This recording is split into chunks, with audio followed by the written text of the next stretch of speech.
अस्सलाम वालेकुम जी। तो व्यूअर्स, आप देख रहे हैं इरफान टेक वर्क चैनल। तो ये आज हमारे पास जो है ना मशीन आई पड़ी है दवाई वाली फैक्ट्री की।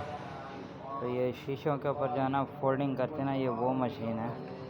ये देख रहे हैं, इसका काम होता है ये ऐसे ऐसे, ये ऊपर जैसे होते हैं ना, नीचे इसके शीशी रखी जाती है। शीशी रख के ना उसके फोल्डिंग होती है। ये देखें, ये इसकी शीशी है, ये शीशी होती है। इसके ऊपर ये जो है ना ये खोल होता है। ये देखें, ये खोल इसके ऊपर रख के ऐसे, इसके ऊपर रख के नीचे से इसको ना ये इस जगह पे फोल्ड करते हैं, इस जगह से फोल्ड करते होते हैं। इसकी जो है ना ये ख़राब थी तो पहले किसी से बनवाए इन्होंने। ये देखें, इसके ऊपर एक तो ये चीज़ इसके ऊपर बहुत ज़्यादा लोडिंग है, देख रहे हैं अभी। तो दूसरे नंबर पे इसका जो ये है कटर है इसके, ये देखें कटर भी जो है ना बैदा है इनके अंदर। ये देखें जंप है, ये देखें।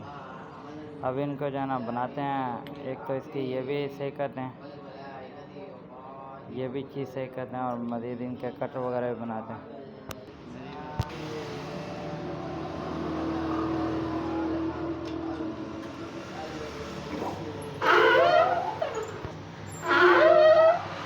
ये देख रहे हैं व्यूअर्स कितने आउट है पहले इसकी है।